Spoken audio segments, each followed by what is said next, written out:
But if we can educate with rock your socks bullet points, like 27% of Michiganders are taking opiates, and so those using marijuana is a very small number in comparison, I think that does resonate. And then, some success stories like we have heard on your show. I think that goes a long way. I know that, there's a staffer that's working with us on this, and she was, pot is bad and we shouldn't be doing anything to bend the rules, and yet over the last 6 months she has heard these success stories, and she has very much softened her approach. So it is a matter. What's the best way for people to get these stories to their legislators? What is the way that would be most effective for the community to get this message directly to the lawmakers that are going to be raising their hand or thumbs up or thumbs down on this issue coming up very quickly? Is it those in-person meetings that you have in your office in Lansing itself, or is it through letters? What vehicle should citizens take in order to get this message out to their elected official?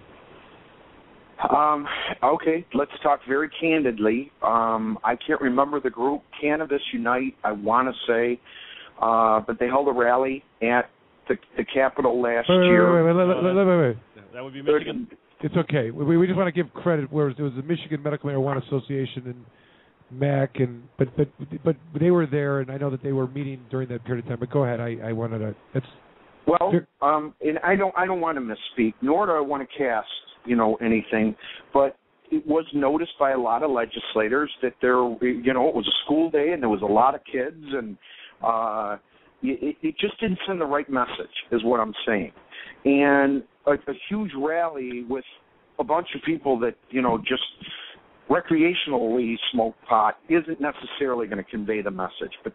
But those that are receiving your most hard-pressed cases, your biggest success stories where, I've had chronic back pain my entire life, and now, I can moderate it just with, I've been off all those opiates, now I'm moderating it just with marijuana.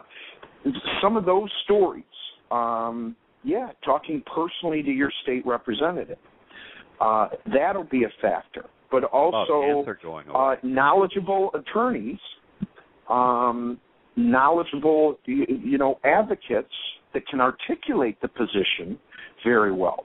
What I'm saying is some very targeted, powerful statements would work rather than masses and descending. I understand it, and I wanted to. I'm trying to move on, but some of people's frustration on this issue is that the first stroke that the legislature has made is at amending the law rather than at fixing some of the basic compliance measures that we're having. And it seems that I really feel that the Bureau of Health Professions has a better ability to fix any issues that might be going on with physicians than the legislature does, but that the legislature could actually help us with the lack of compliance that we're seeing. And I agree, and I think the conversation is going to tackle this problem not just legislatively, because I've shared with you my frustration in drafting legislation to kind of and that doesn't necessarily work. I want to move on past the comments about the rally, and I understand how it may have been perceived, but what does one do when they tell you when you're little, if you don't like the law, go out and change it, and then you do, and then you find yourself getting arrested, and everything that the law you thought stood for is not being enforced. The cards are 6 months late. The new conditions aren't on the registry, and there's no education for law enforcement, and the Attorney General is giving records that are supposed to be, private to the federal government. What does one do at that point? There's what protest. There seems to be a lack of civility amongst the legislature in getting the menial job done of getting the cards out on time. I've been talking to the same two women that you have and heard their stories, and I've been at seminars that they're at, and they keep telling the same story. There's an inherent message being given by the government to the medical marijuana community that they don't care and they're not taking them seriously. In addition, the Attorney General is has been misstating the reality of what's going on in the community for whatever reason. I know you know that, but if he's the litmus test for any legislation that you would propose, then there's a likelihood that it's going to be negative for patients and caregivers. You know, we ask the question all the time: where are those kids that they're talking about? You know, I mean, I just want to know. You know, I know that it's where everyone's worried about the kids, and I'm worried about the kids, and I don't want any kids using cannabis, and I don't want any doctors who don't know their patients, certifying people that they're not meeting with and examining them and having records. No one in our community wants that, you know. And we'll turn those people in because no one wants that to happen. They're bringing the community down and creating, you know, legislation that's going to make it more difficult to thrive. You know, the two people that spoke here tonight, the courageous patients, they were talking about the Simpson oil, which is a condensed, processed, oily substance after using larger, more quantities than one might lawfully be able to possess to process it down to a amount that's, that one can ingest for a treatment. Law enforcement has no concept about this. You know, the law speaks about this itself, you know, in terms of the statute where it states an amount reasonably necessary to keep an uninterrupted supply to treat the patient's medical condition. You know, that's a discussion of compassion. That's a discussion of, you know, understanding the patient and understanding the challenges of, you know, finding the right method of ingestion and the right, I wish that those across the aisle from you were more attentive to some of these concerns, because the idea that that the community has been treated properly on this has been a little bit disheartening.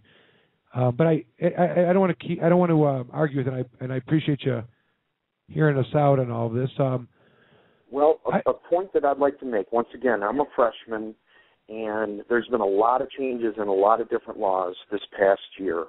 And I remember very vividly when 10,000 union representatives, people in the union, came because we were voting on restricting collective bargaining. And the vote was cast when people were chanting outside, and you could hear it. It was deafening inside. And yet a vast majority of that body, 100% of the Republicans, cast their vote. I think that they have an agenda here. So I see my role, because these bills did roll out. I signed on to one in order to be part of the conversation. And like I said, I am the only Democrat in these rooms, and these decisions will be made by Republicans to just give some moderation and compromise to this. Understood. And the best I hear vehicle you. is education. But you know what we're going to do? We're going to give you more bullet points than you've ever thought of. Is that okay? Can we give you that? And we're going to get you testimonials of patients after patients that are being harmed by the current way things are being handled. And we'd like to do that for you, to make it as easy as it can in the education process. Is that okay? Well, I can tell you that there will be a big push to get Laura to issue these licenses timely, because we do realize a lot of it, maybe not a lot, but a good amount of these problems. If Laura was doing their job, then there wouldn't be these problems. Another is to somehow change, the whole conversation, because I have heard about the horror stories of people having their door kicked in and having to defend themselves in court. And I don't think there's anyone that, knows about the legislation and has read it that can say that was the intent on any basis. It's written right in there that this should lower arrests by 95 or 99%. That's yes, exactly right. And it did the opposite. Right.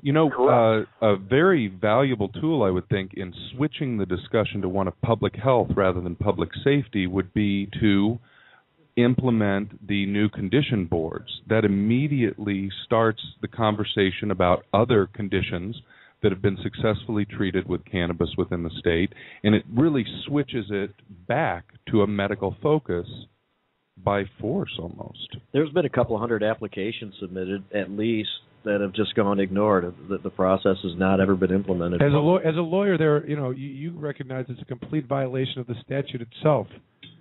For more than 2 years, it would be a great thing to champion to move that conversation back that direction.